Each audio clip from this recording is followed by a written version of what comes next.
Good morning, everyone. Welcome to the show. My name is Ryan Dyment. I will be your host for the next half hour to an hour. We'll see how long we go. We are very proud today to welcome to the show Maja Borg, who is the director and the brains behind a new documentary film called Future My Love, featuring the work of Jacque Fresco. She goes into a lot of ideas. She even juxtaposes a love story alongside it. And we're so happy to have her on the show today. She's here in town in Toronto for the Hot Dogs Festival, and she's touring her film across North America this next few weeks anyway, and then we'll have hopefully a release where the globe can see this movie, I guess, in the fall. But we can talk about that in a minute. So welcome to the show. Thank you very much. All right. So I saw this movie last night at the premiere here, the North American premiere. We had a group of Zeitgeist people there. We were very excited to see it, and we even got to see a little bit of Peter Joseph in he had, I guess, a ponytail at the time, but a little more clean-cut these days. So he did feature in the film, and obviously Jacque Fresco was all over that. Maybe you could tell us how you came across the idea of the Venus Project. I know you started this film in 2006, even before the Zeitgeist Movement even came across his work, and maybe you could take us from there. Yeah, I came across Jacque by accident. I had been thinking for a long time about the problems with the monetary system, or I suppose I started to understand it's a problem with capitalism, and it's a very good thing to understand that it's not just the political management of the system that is the problem, it's the system itself. But I was making a short film with the Italian actress Nadia Kazan, a film called Ottica Zero that you can see online. And I followed her as she decided to leave her life as an actress because she really didn't agree with the industry of it. And she tried to live a life without money. So she had a very interesting life and a lot of interesting ideas. And her ideas very much centered around awareness and enlightenment. And in her search, she came across Jacque Fresco. So she took me there, and that became a part of the film about her.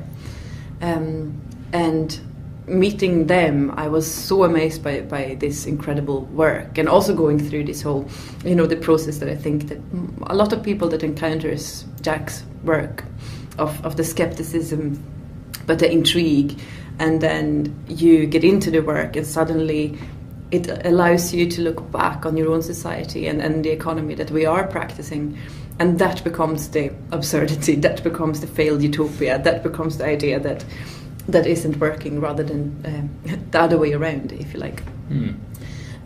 So at the time I felt like I really had to make something more with the Venus Project, because there wasn't really anything out there, and I was surprised that someone like myself had no idea about these concepts. So I started to make the film. It was very hard to get it funded because this film sort of started in 2007. And it was hard to explain to the funders that people might be interested in economy. So I was met with this slight skepticism that people would be interested. And of course then the economy collapsed, and people were interested. And funders were interested, and the irony of course was that the funders no longer had the funds. But we managed somehow to start, and with whatever little we could find in terms of sort of developing money, we kept making the film. And then also when the system collapsed, the film had to take a slightly different way, because it wasn't just that people became interested in economy, it was a lot of other work that was suddenly produced around the economy. And the awareness about economy went from something that had been slumbering for a while to something that people knew about. So my film started off explaining the banking system and the problems with that, to explain what money actually is and all those kinds of things.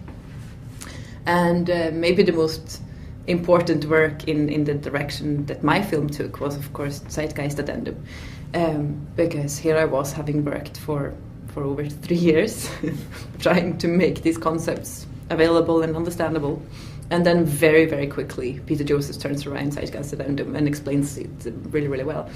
So parts of my film felt suddenly a bit redundant, but it gave me the space to explore these ideas in a different way that were, for me personally, more interesting, because I was thinking a lot about it, because there are so many amazing solutions, and there's so much we can do, and there's so many possibilities. So why don't we change? Why are we so reluctant to this change? Why do we even call it impossible without even really exploring it? Yeah, I always find that people say these ideas are impossible, but then you're looking at what we currently have, and you're like, well, how is this possible to continue on forever, unsustainably? So essentially, you changed your direction of the film based in part on what Peter Joseph managed to accomplish with his film. Yeah. But you really, it's a very different kind of film. I mean, the Zeitgeist films, they do go into the problems, at least in Addendum, the first half was really illustrating some of the large global problems with the system. Yeah. And then he speaks about the solutions, but you didn't really get into the problems too much. You just had that as an assumption that people understand that there are problems. So you didn't feel the urge, and then you wanted to instead bring in a love story as well. So maybe you could tell us about that. Yeah, absolutely. I mean, for me, it was actually quite a relief when Peter made the film, because the information part was not the part that I was the most interested in, and it's also, not the kind of work that I've done before. My work is quite experimental and playful, and it's a part of my philosophy, which I think marries the philosophy of Jacque and also the Zeitgeist Movement of change and this searching. And in my search, it's a lot about how do we find new language to talk about these things, because I don't think that language is a static thing. And I think we need to find new ways to make these concepts felt somehow. Absolutely. I felt it was a very different language, very different feel for a film, and probably would attract a completely different audience than what an online film that has already been made can do. And it's also important, obviously, to get more and more of these documentaries made, so then the story can be told in a fresh way every few years or however often. So, I mean, someone who, let's say that you had a filmmaker or someone in the Zeitgeist Movement wanted to make another film, would you have any suggestions for them? And in terms of the process that you had to go through to make this film, and obviously the difficulties you had getting funded, is there something you would recommend to them? Something I would recommend to them. I would hope that they would do it, because, as you say, there needs to be a lot of different kind of films talking about these things and relating them to different kinds of both communities but schools of thoughts as well. And it was very important for us, and maybe it became even more important to us with Zeitgeist Addendum, to try to reach a different audience. So we wanted to get it into the cinema and, where possible, in television as well. And of course, there is a sacrifice that comes with sort of reaching out to these platforms, because these platforms are very integrated in the system itself. Sure. So, for example, now we would really love to just release the film right away, that for free. That would be the spontaneous reaction. But we also want to be able to get people who are not just active people on the internet who are already searching for these kind of things. We want to be able to reach a very different audience. And there's still a lot of people who will see things on television or in the cinemas, or at least hear about it in the cinemas and then go and buy a DVD, that would never find these kind of films if they were searching on the internet, because they wouldn't know where to search for. Yes, exactly. Yeah, no, exactly. I mean, the people searching for Zeitgeist stuff, I mean, there's tons of stuff, and they can go all day and really spend the rest of... Yeah. But they need to know that they are searching for that, of course, yes. Right. So, and here you're able to get into a very international festival. I mean, with this route, with this strategy that you've taken here, you're able to access a completely different audience than you would normally have. You've been doing Q&As. People are sticking around listening to you talk. Do you find that the people that are showing up to these festivals, I mean, it's only in the festival circuit right now, but do you find that they're positive about these ideas? Are they realistic? There's a lot of criticism? What kind of response? I think I had expected more criticism, actually. Of course, some people are critical of different parts of the film. But I haven't been able to put people into categories as to who this appeals to. It's been incredibly different ages. From a screening we just had now in Mexico. In the same screening, we had really, really interesting comments for a lady in her 70s, and also from a boy who was 9 or 8, around there. Wow. In the same screening, and that was incredible. And also, it's not about the nationality. In Mexico, people really related to the film and had very interesting comments, and could also relate it to the struggles, for example, that the farmers have for the moment there with Monsanto and so on.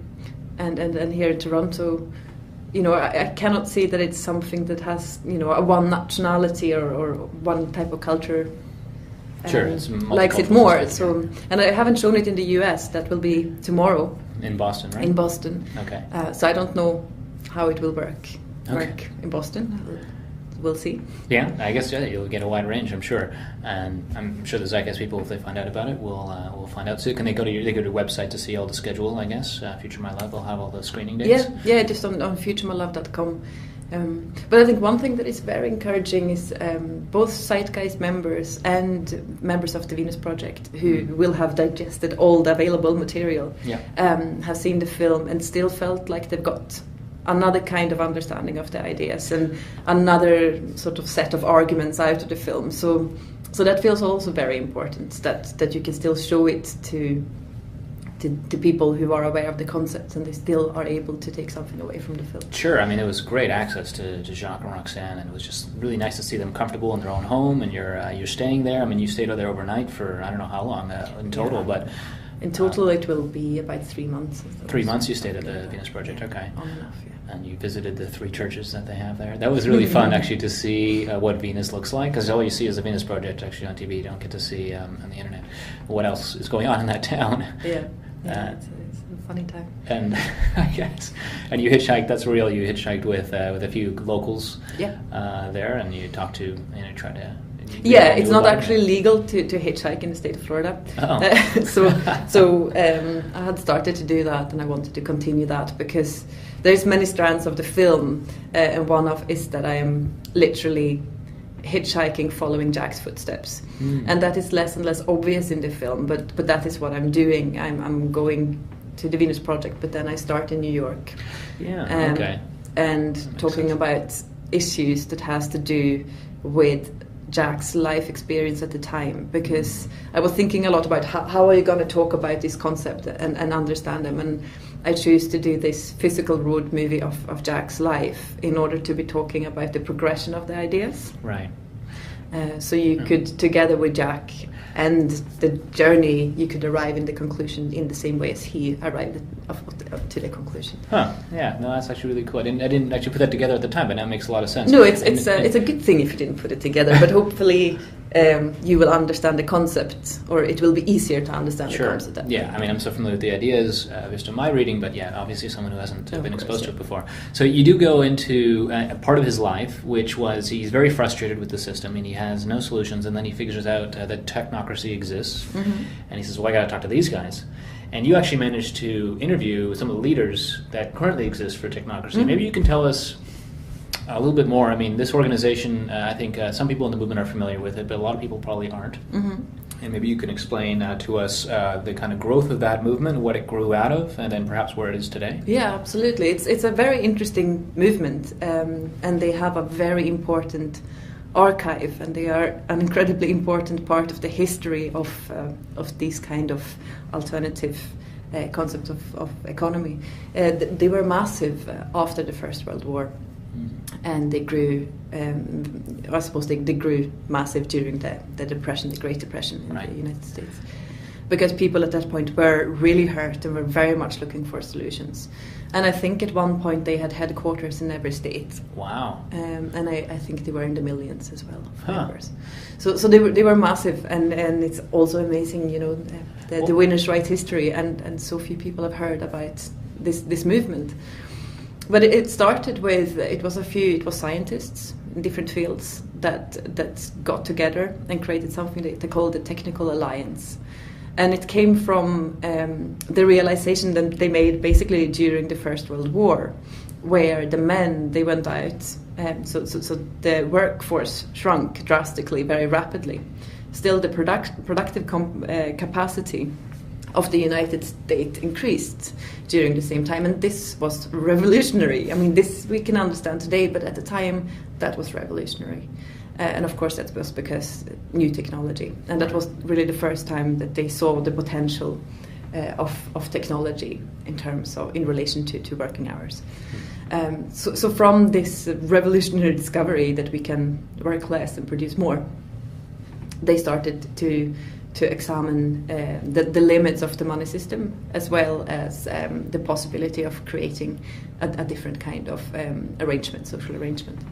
Okay, and how did they go about this? Were they consider themselves activists? I mean, were they protesting? Were they just spreading ideas and writing books? What were they? It was very much based on information. They did a very, very cool manifestation where they had this thing, and you have to remember that it is a different time. So the things that might look weird to us today, if you understand it from their time, is perhaps not as weird. They all dressed in this uniform that's 70% grey, so they were literally the men in grey. But they also painted their cars grey, their motorcycles grey, and then they did this enormous parade all through the US and up to Canada. Wow. So it was very, very big, thousands of these grey cars and thousands of these people in these grey costumes. So it was an enormous manifestations, and they stopped and they did loads of talks and that kind of thing. And I think that they were really quite optimistic that it would be the new social arrangement. Sure. And then were they the leaders in politics? Were they people trying to get elected? No, for this party? No. I should be careful with talking about it because I don't know exactly what happened, because I've had a few different versions of that story. But one thing I've heard is that there was a small breakout from the group that became politically involved and started a party, and that hurt the movement. Oh. So that's one of the reasons I've heard. Okay. The other reason, which maybe is a more likely reason, or maybe it's a combination of the two, I don't know, but it's basically that there was the Second World War. Yeah. The Second World War restored the economy, and after the Second World War there was this boom of the economy, and people then no longer cared so much. So people got comfortable, people got their jobs, people got their nice houses. Yeah, and a piece of population that way. Yeah, okay. And this optimism of the potential of technology became products instead. It became an optimism still, but it was a capitalist optimism. Yeah, it's kind of similar to what happened here in 2008, right? So you get this crash, and you get a lot of enthusiasm talking about, Addendum came out at an appropriate time, I suppose, and the Crash Course, Chris Martenson, and a lot of other speakers, peak oil theorists. It was all coming to head, and I felt like there was a lot of enthusiasm and a lot more activity going on. Yeah. And now the activity, the economy hasn't really recovered, but I mean, in terms of the media and what people relate to it, I guess it has in a way. It certainly is better than it was. And then, people are less enthusiastic. So you have to kind of seize that moment, perhaps. And maybe they were able to grow their movement so much, like I'm speculating, I don't know enough, but because of that depression going on for so long, that they can continue that. Had the depression lasted only a few years, perhaps they wouldn't have. I also think that the strength of that movement also had to do with the youth of the state. Because America have had something that Europe hasn't had, this feeling that you are creating the new world. So this concept that it's not just always been like this belief in change and flexibility for a society, I think was very important in the movement growing so large, because it wasn't such an alien concept. I mean, today we almost take certainly the monetary system is almost a truth. Yes. Something that you can't question because it's a truth. And it's apparently always been there, right? Before people were figuring out how to barter, this imaginary world where people bartered. Okay. So when you spoke to the leaders now, they seem pretty old. And I mean, are they doing this kind of as a hobby? Are they doing this full time? I mean, what? Yeah, there are some. To say fire souls, or is that a Swedish expression? Okay. They are amazing, and they have been keeping this organization alive. Wow. And I mean that there is so much with all of these organizations that I have met that care so much, and people have given their life to social change.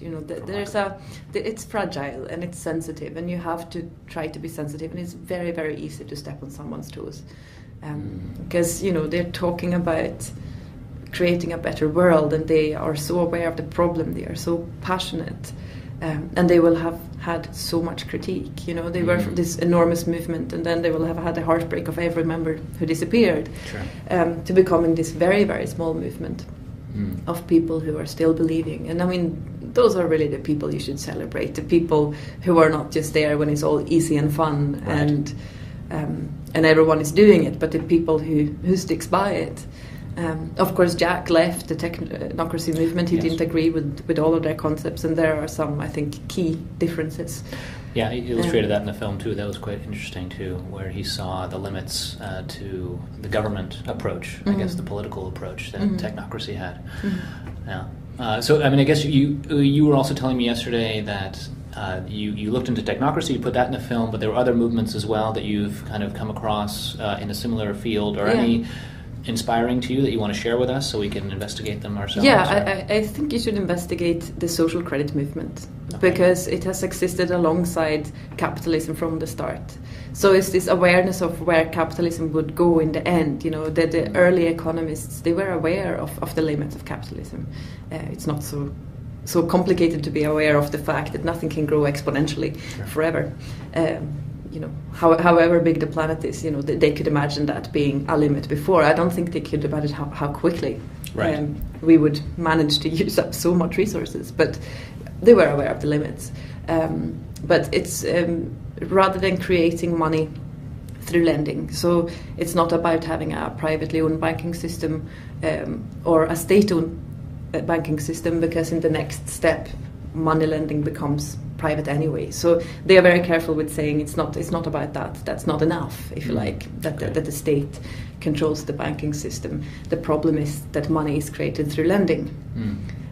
So they have this theory. I'm not going to go into it too much, but seeing money, or whatever you want to call the currency, as public utility. And in terms of transitional methods, this is one of the most clever ones that I have seen, because it wouldn't affect the infrastructure already set up, apart from the banks, because the banks wouldn't have the ability to make any money that wasn't just administrative costs. You know, they would be able to maybe run a bank as a business, as a service, but it would only be a service. It wouldn't be connected to power as it is today. And is there anywhere in the world where this is currently being practiced? No. I mean, they have a concept of a citizen-type wage within the social credit movement, because they compare what we collectively earn with what we collectively spend, and there's a huge disparity between the two. We spend a lot more money than we earn. All through debt, okay. And of course, yes, as you say, in a society where money is created by lending, that gap is filled by bank loans, essentially. Sure. However, that means that we are not producing in our society to get that money, right? That money is coming from nowhere. Yeah. Because, as we know, the banks create this money on the promise that we're going to be able to pay it back. So this promise that we're going to pay it back can then be seen as a common commodity or a common possibility, right? So in the economy, what we spend and what we earn is balanced by this imaginary money created by the banks. So instead, you can calculate this gap between earnings and spending, and the government could then issue this money, right? Okay. So if you did that, you could give, I only have the figures from the US, and actually they are before the economic crash, so it will be even better now. Okay. But basically this money, if you split it, I mean, you suppose you had to decide how you wanted to share it, but if it were split on every individual in America, if the gap in America, that would be more than the minimum wage for each one of the Americans. But then you'd have inflation, right? I mean, it wouldn't necessarily... You wouldn't have inflation, because the banking system creates this kind of money now. Anyway, you know, it always has to be balanced out, right? What you earn and what you spend. So that's what I mean. It's a very, very clever system to not, for example, create inflation. What it would do, it would slightly stop the rat race. Because in trying to balance out the two, there are different economic mechanisms in which we do this. Trading with other countries, for example, can fill this gap. But which creates trade wars. So it's very, very problematic things or behaviors in the way we're trying to fill this gap. Okay, but they're basically looking at the current infrastructure and trying to transition that as easily as possible. Yeah. They're not looking at a global civilization. They're not looking at necessarily technical solutions and stuff. But what it would do is that it would give people a little bit more independence. Sure. and a little bit more of a choice. Which is a great thing, right? Which is a great thing. So if you wanted them to stop working, and just live on this minimum wage, okay, then you have a problem again. Then you start to upset the structures. But it would have been an interesting transitional approach. It's an interesting idea, and it's interesting that it has existed alongside capitalism from the very, very start. Sure, and it's still going on. Yeah, and there's still people doing it. Okay. That's great. Well, I wonder how long it will be going on. Yeah, I mean, the big problem here is that money is connected to power, and we have the lobbyists who probably would not be so happy to give away the banking system as a public utility. Sure, and so it's a big fight, and they've got a little more sway with them at this stage. But as maybe the next collapse, we'll get on that. Yeah, and then maybe it's much more of an individual-based independency that needs to be created. But I think it's important to examine these on so many different levels in so many different ways. So in terms of, you do address collapse there, as in it's inevitable. You address specifically the environment, but I suppose you also include economic collapse as part of the options. Do you think that's on the horizon in the near future? Do you speculate about that at all? Or when this kind of movie or these kinds of ideas would break out even further? Well, I don't really put myself in the position to be the expert, nor the futurist. Of course, I have personal thoughts, but I am a filmmaker, I'm a communicator, and of course, my work is to get brilliant ideas out to as many people as possible. What scares me with these cycles of economic collapse, and they somehow manage to restore themselves at the cost of a lot of people and damaging many lives and the environment. But it is that we can't keep having these cycles for very much longer. We actually can't, because it's damaging more and more the environment. Sure. And it's not the collapses that damages the environment, it's when we restore the economy that collapses the environment. The most effective way to lower carbon pollution has been the economic collapse. That's right. Which I think says quite a lot. Yeah, that's interesting. Okay, so let's get back to the film, because I want to make sure that people can get access to this film. What are your once you release it? I mean, what are your hopes? Where would you, in an ideal world, where you had, say, some big financier who would allow you to present this film to any audience? I mean, and you get any reaction that you might aspire to? What would that be your aspiration for the film? Well, I obviously would like people to start to think about these things, and also people who maybe hadn't thought about it before, to get these ideas to a very varied type of audience. We have had interests from different university and different learning bodies to come and do different kinds of lectures from the film, because you can focus on so many different areas. Of course, with these things you can focus on the film itself in a filmmaking type of way, but of course you can talk to economy students, you can talk to sociology students, sure, scientists in different ways. And I mean, the philosophy of the film is so much to try to bridge the gap between the people with the knowledge and people with the passion. Right. Because there are a lot of angry people around the world, and a lot of people who care so much about the world and have such drive to change things, but they don't really know what to do. And they don't have the state-of-the-art science. The state-of-the-art science has been very pocketed into the industry, especially, where, I mean, Jacque obviously talks about that, and it's a part of the film, but that there's such separation, which has have been a part of enable us to be where we are today, this specialization. Yeah. So, thank you, capitalism, you got us here, but now you have to let us go. Sure. Well, that was my follow-up question to that, because once they see the film, so say you're able to access this new audience, then, I mean, I get the question all the time. I mean, what can I do with this information? I mean, I could talk to my family and friends about it, I suppose, but what else can I do? Where else? I'm not in a situation where, say, I can go back to school because I have certain obligations in life. So what can I do in my free time? There is obviously the Zeitgeist Movement is trying to support these ideas and bring them out there, but a lot of people don't know where to take these ideas out into the physical world. Yeah. Do you have any suggestions for them? I mean, that is always the big good question, isn't it? And I wish I had a billions of brilliant answers. But what we're trying to do is because there is also a critical mass of people demanding change. So I think education is so incredibly important. Awareness is so incredibly important. And there will be a critical mass that if you reach this critical mass of people demanding change and people even being excited about a change, where change will happen. So it's so incredibly important to spread these ideas. So we're hoping to find a way in our distribution that reflects that. There will be a point where we will be able to release a high quality torrent that can be downloaded on Pirate Bay or wherever. But before we get to that point, in order to be able to reach the other platforms, we're gonna have a pay it forward model. So you can go to the website futuremylove.com. You will buy a stream where you can watch the film as a VOD once, and we're gonna keep that cost as low as feasible. But in doing that, you will get 2 other streams for free that you can then give away to someone else, so they can see. That's a great idea. So that they can then watch the film for free, and then at the end of it, they can then choose if they want to pay that forward. I like that idea. So we're trying to find that kind of ways, and this will be hopefully happening in September. Okay.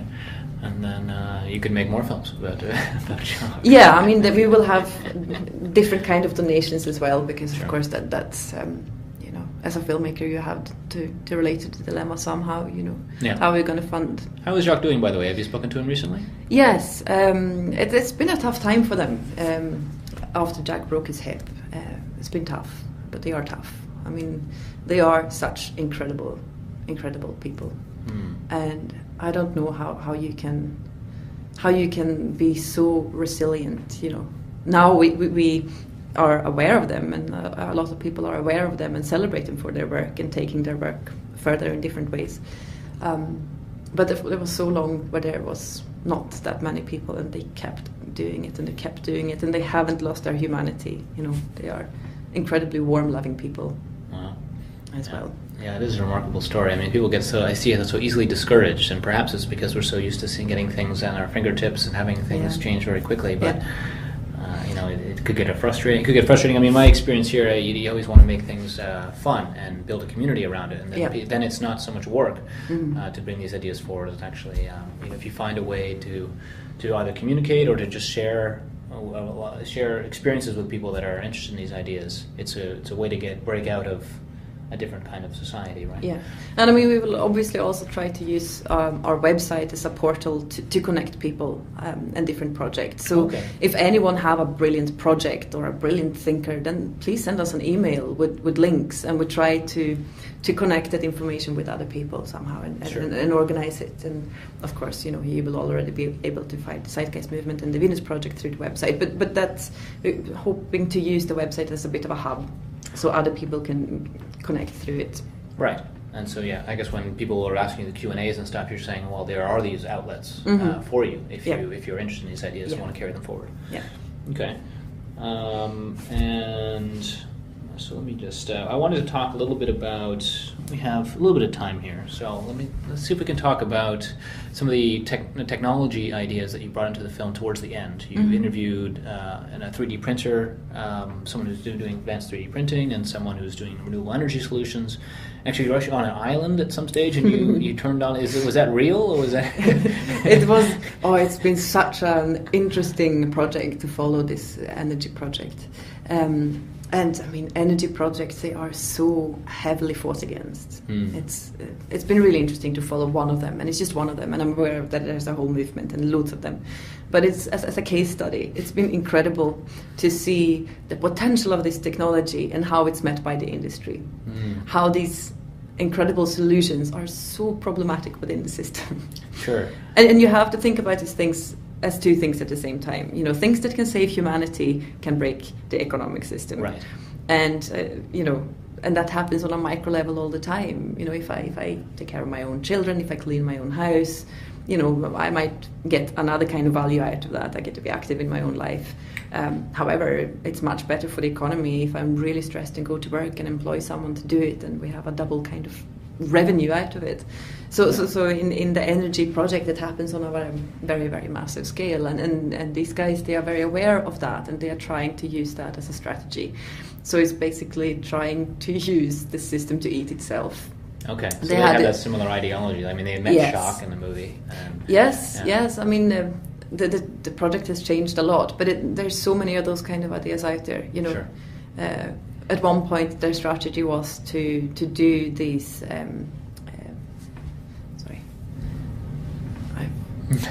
Okay, totally lost it. To do this hydrogen-based clean energy project, which is producing very, very cheap energy, and basically go at it as a company.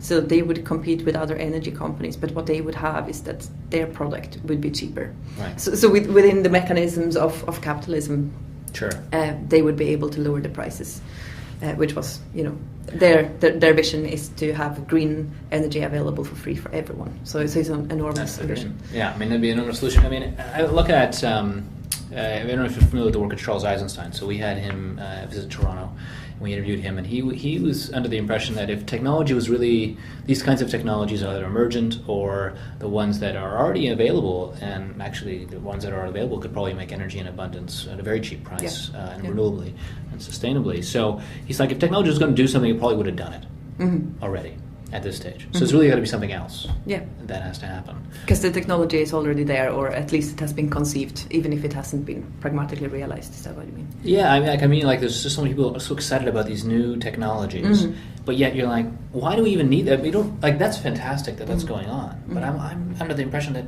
we already have the technology now, so we don't actually need to push these new ideas forward in order to convince people that this system can work, that the system that was being proposed here, a resource-based economy, because, you know, just work with what we've got, and we can convince them, you know, or wouldn't that be enough?